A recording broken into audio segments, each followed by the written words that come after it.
السلام علیکم ورحمۃ اللہ وبرکاتہ۔ ڈیلی 1 پیج کے شعبے سے آج کے پیج کا نمبر ہے 27 اور سورۃ البقرہ کی آیات ہیں 178 سے لے کر 181 تک۔ اعوذ باللہ من الشیطان الرجیم۔ يا أيها الذين آمنوا كتب عليكم القصاص في القتلى الحر بالحر والعبد بالعبد والأنثى بالأنثى فمن عفي له من أخيه شيء فاتباع بالمعروف وأداء إليه بإحسان ذلك تخفيف من ربكم ورحمة فمن اعتدى بعد ذلك فله عذاب أليم۔ اے ایمان والو، کتب علیکم، کتب سے مراد فرض کر دیا گیا تم پر، لاگو کر دیا گیا تم پر، القصاص اور فی القتلہ۔ القصاص یعنی بدلہ، اور فی القتلہ یہ جمع ہے قتیل کی، قتیل یعنی ایک۔ تو اب یہاں ہم اردو میں ترجمہ کریں گے مقتول کا بدلہ، اور مقتول سے مراد جمع۔ تو کتب سے مراد فرض، اور تم پر یہ کون لوگ ہو سکتے ہیں تم پر؟ معاشرہ، اور معاشرے میں بھی کون؟ اسلامی حکومت، کیونکہ معاشرے سے خطاب ہے، مطلب حکومتیں بھی معاشرے سے بنتی ہیں نا۔ اسلامی قانون نافذ کرنا ہے یا غیر اسلامی، تو خطاب تو معاشرے سے ہے، لیکن اس کو نافذ کرے گی اسلامی حکومت۔ چند محلے والے مل کر یا بستی والے چند لوگ مل کر اس فعل کو انجام نہیں دے سکتے۔ تو اسلامی حکومت کی یہاں کتنی اہمیت ہے اسے آپ دیکھیے۔ اچھا، اب یہاں عدل و انصاف کی بات ہو رہی ہے۔ الحر بالحر، آزاد کے بدلے آزاد، والعبد بالعبد، غلام کے بدلے غلام، اور عورت کے بدلے عورت۔ تو یہاں سب سے پہلی بات کہ غلام اور کنیز چونکہ اس وقت دنیا میں موجود نہیں، اس لیے ہمارے سمجھنے میں جب تک کہ اس کی وضاحت نہیں کی جائے بات رستی اور بستی نہیں۔ تو یہ کیا بات ہے؟ غلام کیا چیز ہے؟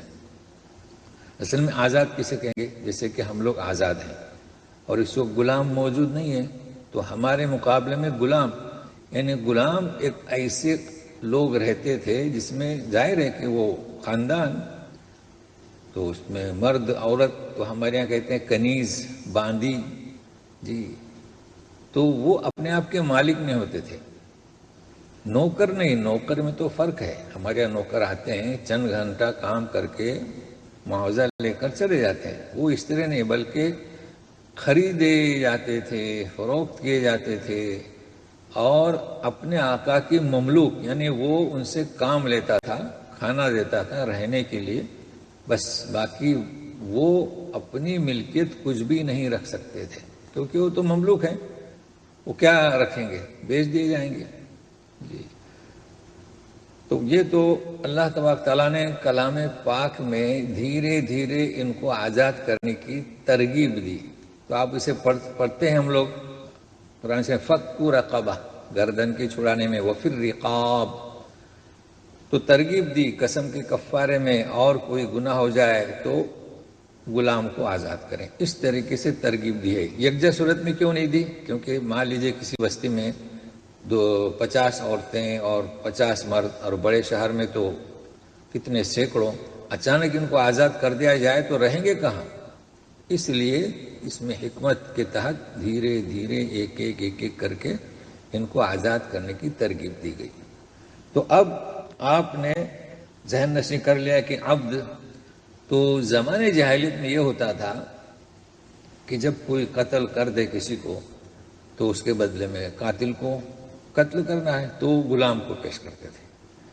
جی تو ایسا نہیں ہے. عدل یہ ہے کہ اگر کسی غلام نے قتل کیا ہے تو قاتل غلام ہے تو اس غلام کو قتل کیا جائے، اور اگر آزاد ہے تو آزاد کو، عورت ہے تو عورت کو، مرد ہے تو مرد کو. یہ قانون بتلا دیا گیا. اب یہ جو قصاص ہے اس میں ایک تو جان لے لی جائے، یہ قصاص ہوا یعنی بدلہ ہوا. دوسرا یہ کہ اس میں کچھ تخفیف کر دی گئی ہے تو مال لیا جائے تو اسے کہتے ہیں دیت. تو اس لفظ کو بھی یاد رکھیں، فدیتم.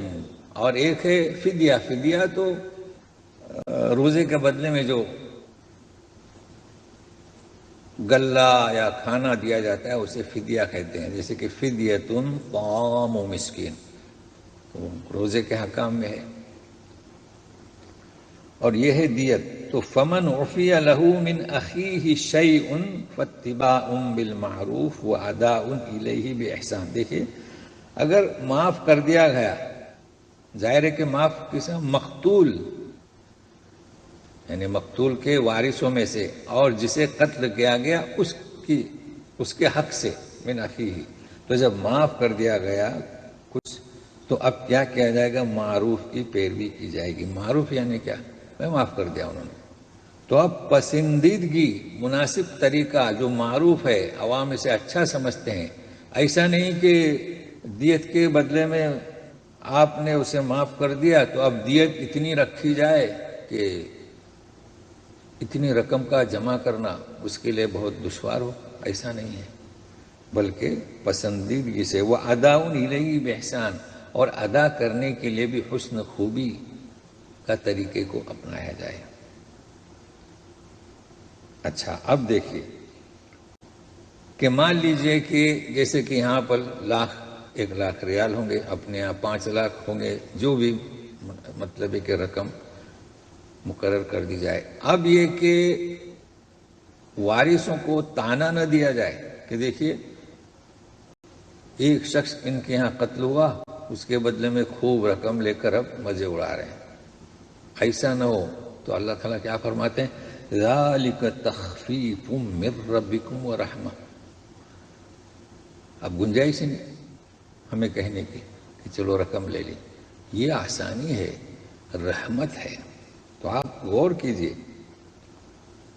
کلام پاک میں. اچھا پھر کہا جا رہا ہے وَلَكُمْ فِي الْقِصَاصِ حیات. حیات کسے کہتے ہیں؟ زندگی. اے عقل والو تاکہ تم پرہیزگار بن سکو. اب یہ زندگی کیسی ہے؟ قاتل کو آپ نے قتل کیا تو ایک شخص تو پہلے مقتول کم ہوا تھا، اب قاتل کو بھی کم کر دیا. نہیں، یہ سوچ ہماری صحیح نہیں ہے. بلکہ جب تم قاتل کو بھی سزا دو گے، اسے بھی قتل کرو گے، تو جو لوگ دیکھیں گے انہیں نصیحت حاصل ہوگی، عبرت حاصل ہوگی، اور آئندہ چل کر کوئی بھی اس قسم کی جرأت نہیں کر سکے گا کہ کسی کو قتل کرے. اب یہ کیسے سمجھ میں آئے گا؟ ہمارے یہاں تو سولی کا جو دستور ہے وہ تو اندھیری کوٹری کہیے یا اندھیری رات میں صبح ہونے سے پہلے، وہ بھی کوٹری کس قدر اندر رہتی ہے بڑے جیل خانے میں، کسی کو نظر نہیں آتا. لیکن آپ اسلامک ملکوں میں جائیں تو بڑی مسجد کو اختیار کیا جاتا ہے جہاں لوگوں کا مجمع ہو، جمع ہوتے ہوں، تو جمعہ کی نماز کے بعد فوراً پبلک کے سامنے اسے قتل کیا جاتا ہے. کسے؟ قاتل کو. کیوں؟ تاکہ لوگ دیکھیں اور عبرت حاصل کریں. اس وجہ سے کیا کہا گیا کہ تمہارے لیے زندگی ہے اس میں.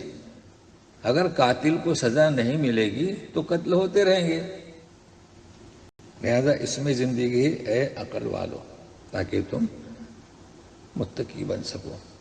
اب ایک اور مسئلہ، كتب عليكم إذا حضر أحدكم الموت إن ترك خيرا الوصية للوالدين والأقربين بالمعروف حقا على المتقين فمن بدله بعدما سمعه فإن إنما إثمه على الذين يبدلونه إن الله سميع عليم. فرض کیا گیا تم پر، یہاں بھی کتبہ ہے، جب تم میں سے کسی کو موت حاضر ہو جائے تو اگر اس نے مال بھی رکھا ہے، چھوڑ رہا ہے، خیرن مال، خیر سے مال تعبیر کیا گیا ہے، تو کتبہ کیا وصیت کرنا والدین اور رشتہ داروں کے لیے دستور کے مطابق. ایسا نہیں کہ اتنے مال کی وصیت کر دی کہ معاشرہ اسے قبول نہ کرے، نہیں، مناسب مقدار میں. اور یہ حقاً حق ہے پرہیزگاروں کا، یعنی پرہیزگاروں کے لیے مناسب ان کی صفت یہ وصیت کے تعلق سے بیان کیا جا رہا ہے. لہذا غور سے سنیے گا کہ یہ کیا وصیت ہے.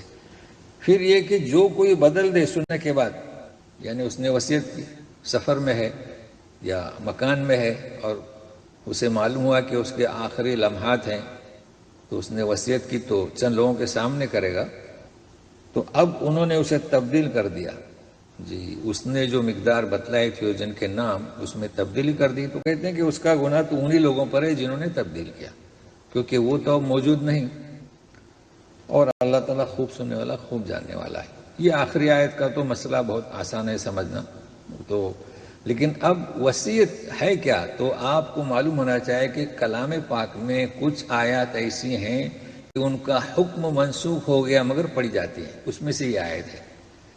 یعنی وصیت کا حکم کب تک رہا، جب تک کہ سورہ نساء آیت نمبر 11 اور 12 میں وصیت کے ورثہ کے احکام نازل نہیں ہوئے تھے.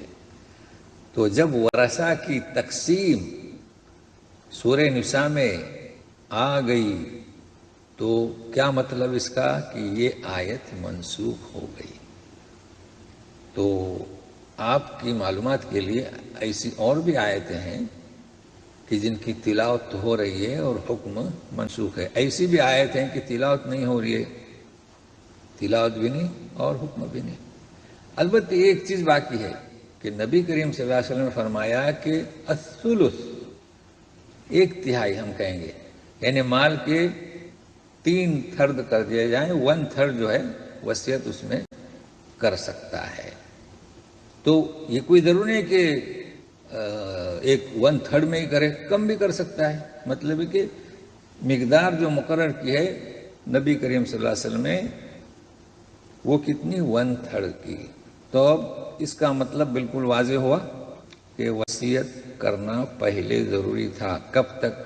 جب تک کہ وراثت کی تقسیم سورہ نساء میں نہیں اتری تھی. اب آپ سورہ نساء میں دیکھ لیجئے گا پیج نمبر 78 اور 79 اس عربی طبع کا، اور آیت میں نے بتلا دی 11 اور 12. تو آج اتنا ہی، پھر ملیں گے. والسلام علیکم ورحمۃ اللہ وبرکاتہ.